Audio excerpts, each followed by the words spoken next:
제가 오늘 여러분들한테 말씀드릴 거는 주관식 준비를 어떻게 하면 좋을까라고 하는 이 부분에 대해서 좀 말씀을 드릴까 합니다.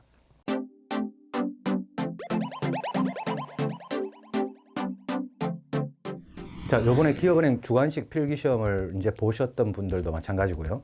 한번 보셨던 분들은 한번 복기를 해 보십시오. 주관식이 크게 그냥 주관식으로만 나올 수밖에 없었던 그런 문제인지, 아니면 객관식으로도 나올 수 있을 만한, 그러니까 객관식을 주관식으로 변형시킬 수 있는 그런 문제였는지, 아니면 주관식으로밖에 못 나올 수밖에 없었던, 주관식으로밖에 나올 수 없었던 그런 문제였는지 생각을 해보면요. 보통의 경우에는 그렇습니다. 주관식으로만 나올 수 있는 그런 문제는 잘 없습니다. 그거는 객관식으로도 나올 수 있고 주관식으로도 나올 수 있고 그런 상태죠. 그 말은 우리가 객관식을 공부를 하더라도 충분히 주관식 준비가 될 수 있다는 이야기입니다. 다만 이 객관식 문제를 풀 때는 우리는 답을 찍는데 좀 포인트가 있었다면요.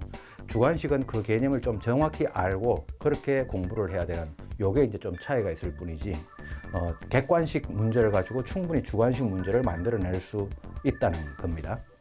자, 근데 이제 우리가 주관식 이제 공부를 하려 그러면 제가 이번 필기시험 끝나고 난 다음에 우리 취준생분들한테 여러 가지 말도 듣고 또 제 스스로도 저도 매경 테스트 책을 적고 있지 않습니까?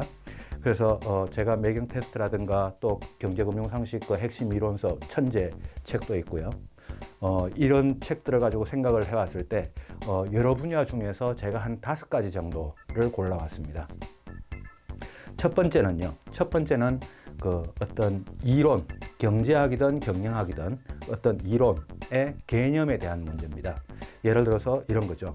이론에 대한 개념 문제라 그러면 뭐 이런 현상을 뭐라고 하는가 라고 질문이 나오고, 정답은 유동성 함정이다 또는 뭐 구축 효과다 라고 하는 이런 이론적인 개념에 대한 주관식 문제입니다.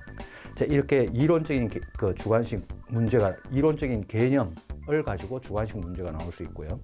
그 다음 두 번째는 이론과 관련된 계산 문제입니다. 계산 문제.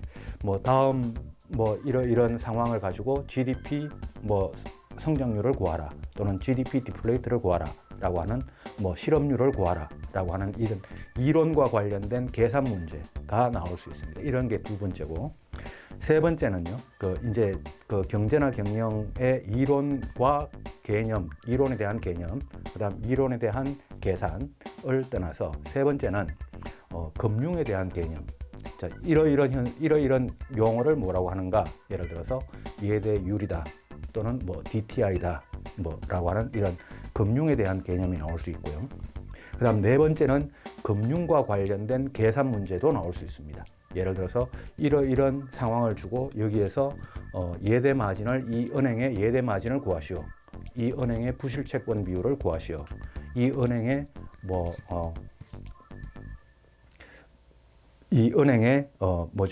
DTI, 지금 이 상황의 DTI를 구하시오. 라고 하는 이런 금융과 관련된 계산 문제가 나올 수 있고요. 그 다음 마지막 5번째는 시사와 관련된 개념 문제. 이거는 주로 이제 용어에 대한 문제겠죠. 자, 그래서 제가 5가지 정도를 생각을 해봤는데, 첫 번째는 이론에 대한 개념 문제입니다. 이론에 대한 개념. 자, 두 번째는 이론에 대한 계산 문제입니다. 세 번째는 금융에 대한 개념 문제입니다. 네 번째는 금융과 관련된 계산 문제입니다. 5번째는 시사와 관련된 개념 문제입니다. 이 시사와 관련된 거는 계산 문제는 나오기가 쉽지 않으니까요. 자, 그래서 제가 아까도 그런 이야기를 했습니다. 주관식과 객관식의 공부하는 방법의 차이는 뭐냐라고 하면, 객관식은 일단 답을 4개 중에 아닌 거를 골라내서 결국 맞는 답을 찍어내는, 이게 이런 쪽에 우리가 공부의 포인트가 좀 있다면, 주관식은 처음부터 그 개념을 정확히 알아야 이 주관식 문제를 풀 수가 있죠. 그래서 여러분들이 객관식 공부를 하더라도 그 객관식에 대한 개념을 좀 정확히 아는 이런 공부를 할 필요는 분명히 있어 보입니다. 주관식 공부를 위해서요.